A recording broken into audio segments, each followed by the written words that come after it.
es muy, muy importante lo que el día de hoy está ocurriendo en el Congreso mexicano. Hoy se eligió a los presidentes, a la presidenta y al presidente de la Cámara de Diputados y del Senado. La presidenta en la Cámara de Diputados, como ayer también se lo adelantamos, es la diputada Ifigenia Martínez, y como tal le pondrá la banda presidencial a la primera presidenta de México. Y en el Senado, hoy fue electa también la mesa directiva, como en la Cámara de Diputados, presidida, en el caso del Senado, por Gerardo Fernández Noroña. Y obviamente esto se da un día después de que la Sala Superior del Tribunal Electoral ratificó lo que el INE había resuelto y que es la mayoría calificada en la Cámara de Diputados y prácticamente la mayoría calificada también en el Senado. Al respecto, el presidente López Obrador hoy, pues obviamente se congratuló de esta determinación de los magistrados en la sesión del día de ayer. Es correcto. Bueno, Álvaro, también es importante, decíamos nosotros, porque el gobierno anterior que tenemos, al que tenemos referencia, que fue de izquierda, es el del general Lázaro Cárdenas del Río, y debatíamos, Álvaro y yo, antes de empezar este espacio informativo, si se había tratado aquel de un Congreso también de izquierda, abiertamente de izquierda, como este sí lo es. O sea, podrá estar ahí colado el Partido Verde, etcétera, pero es la bancada, o sea, la composición de esa alianza es de izquierda. Decíamos, bueno, no necesariamente era un Congreso de izquierda el que acompañaba al general Lázaro Cárdenas del Río, porque era una combinación de fuerzas entre populares, por un lado, y directamente, Álvaro, de la revolución. Sí, por eso él le cambia el nombre inclusive al Partido Nacional Revolucionario por el Partido de la Revolución Mexicana. Y claro, él reivindica los principios de la revolución en un partido que era el partido oficial entonces. Tenía el presidente Lázaro Cárdenas, que era un presidente de izquierda, tenía un Congreso de izquierda. No necesariamente. No, porque si pensamos, Álvaro, que en la revolución habían participado, sí, revolucionarios era el denominador común, pero había pensamientos de derecha y de izquierda que se identificaban con la revolución. Y tan es así que Abreu, quien es candidato posteriormente, Juan Andreu Almazán, era derechas. Claro, y era militar revolucionario. Entonces, decíamos nosotros, ¿era aquel Congreso un Congreso de izquierda? No. Entonces, ¿cuál es el antecedente que tenemos donde la izquierda domina un Congreso en la historia de México? ¿Solamente hoy? Solamente hoy, y que, como le decía también al inicio de este espacio, pues es un Congreso distinto al de hace 6 años. Sí, hace 6 años hubo un Congreso con mayoría absoluta, la mitad más uno, que obtuvo Morena y sus aliados, pero a diferencia de hace 6 años, ahora en la Cámara de Diputados hay claramente una mayoría calificada, una mayoría constitucional que tiene la facultad, la capacidad de modificar la Constitución. En el caso del Senado, con los 2 senadores del PRD que se incorporaron a la bancada de Morena, ya nada más queda uno. Por supuesto, un solo voto que falte, no puede aprobarse una reforma constitucional. Por supuesto, eso ya se verá apenas se someta a votación cualquier dictamen de una reforma constitucional. Pero lo cierto es que se trata de la primera legislatura, el primer congreso de izquierda en la historia de México, que aún en el caso de que dijéramos que Lázaro Cárdenas pudo haber tenido una mayoría, pues no puede identificarse como de izquierda. Y tampoco podríamos afirmar con toda contundencia que se trató en aquel momento de la voluntad popular. Hoy sí. Así es. Hoy, y eso sí hace una diferencia. Es que estamos platicando también, así como acabamos de platicar con el presidente del Senado, es de enorme relevancia histórica, no es menor, es un hecho histórico que sea Ifigenia Martínez quien presida la Cámara de Diputados y en esa condición le coloque a Claudia Sheinbaum, la primera presidenta de México, la banda presidencial. Dos mujeres, Álvaro. Sí. Dos mujeres. Y además, dos individuos, hombre y mujer, al frente en las presidencias tanto del Senado como la Cámara de Diputados de izquierda.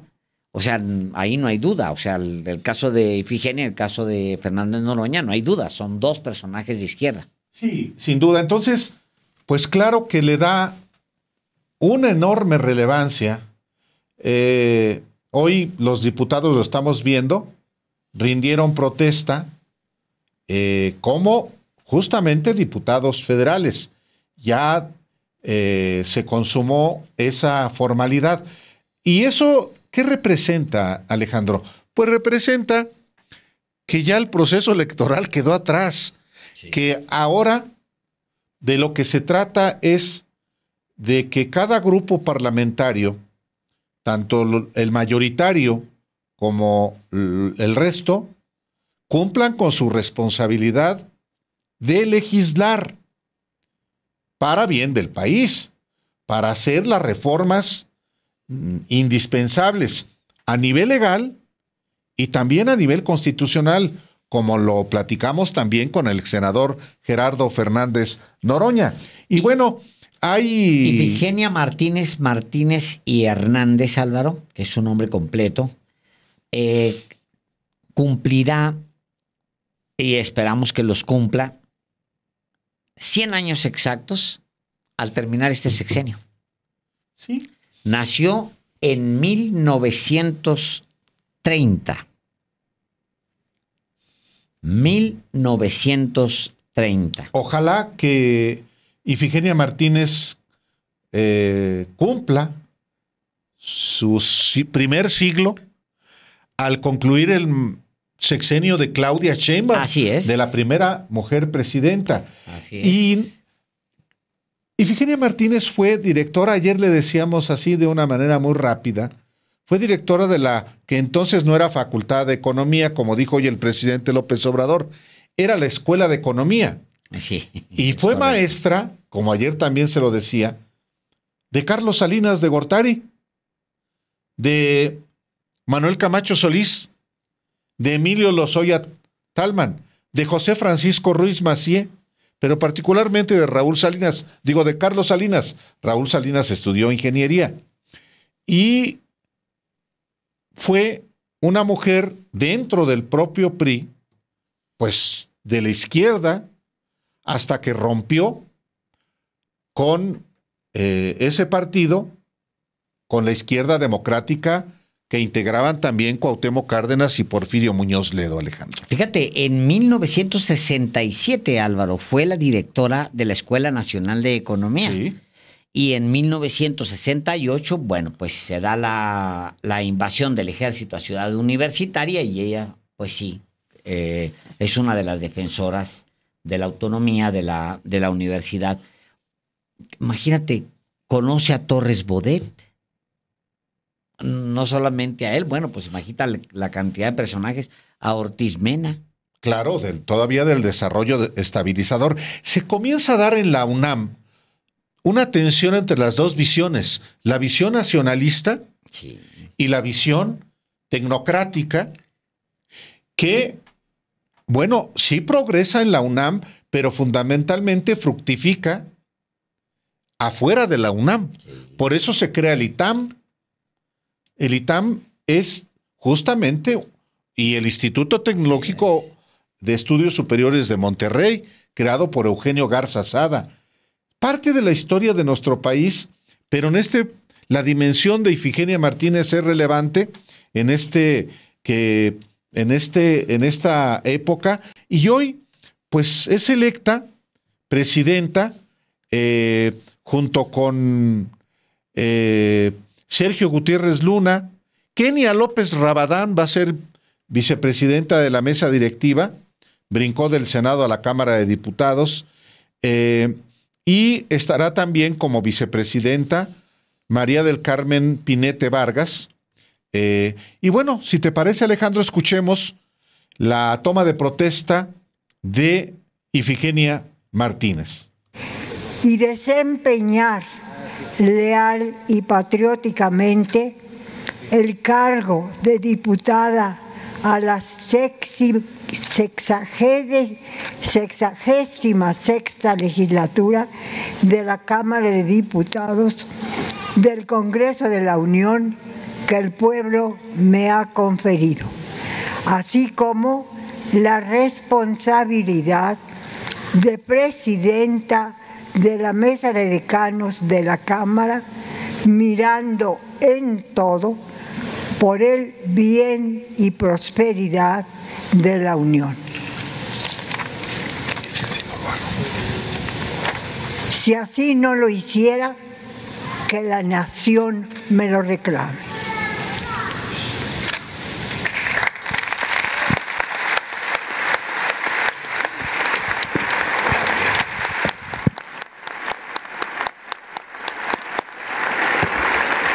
Procederé a tomar la protesta a las y a los integrantes de la Cámara de Diputados.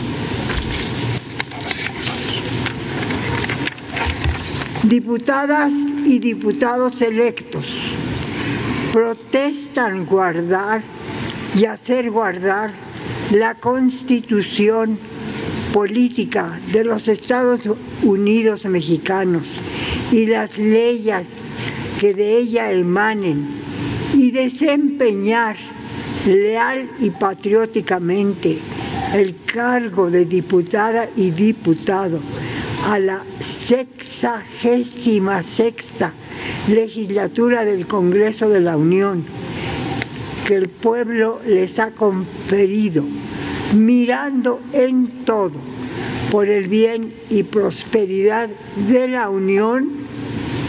Sí, protesto. Si no lo hicieran así, que la nación se los demande. Pueden.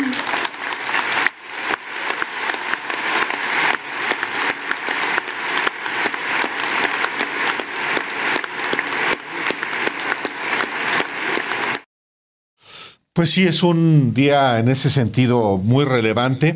En una Cámara de Diputados, Alejandro, con una integración muy peculiar. Ayer,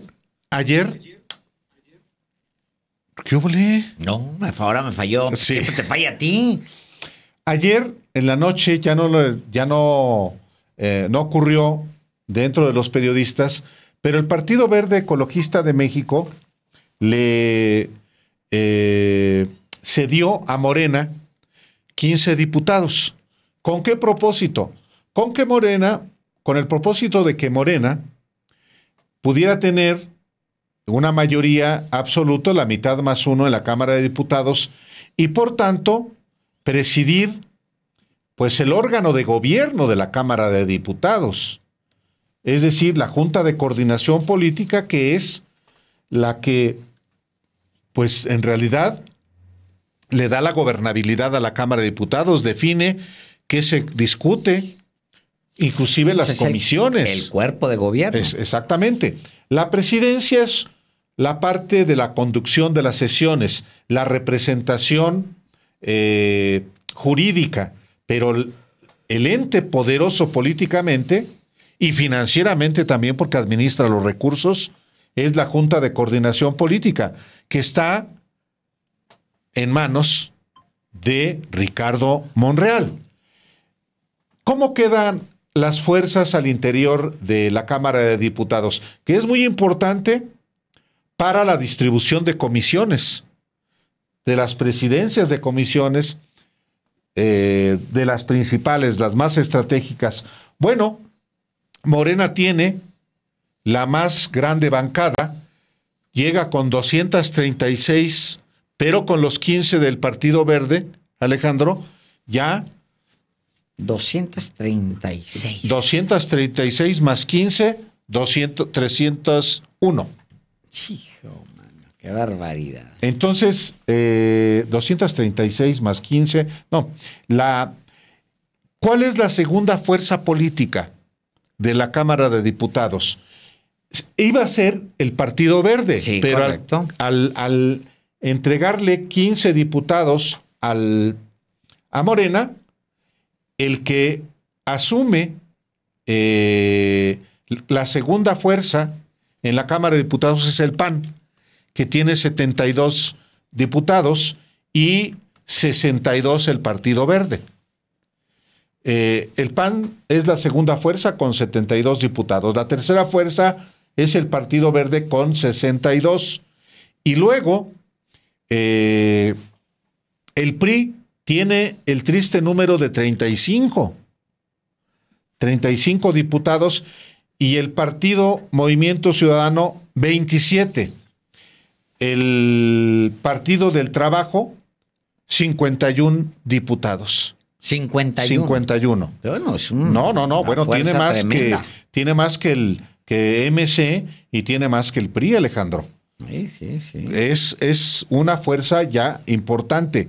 Y en la Cámara de Senadores, pues Morena tiene 62 senadores al incorporar a los 2 del PRD.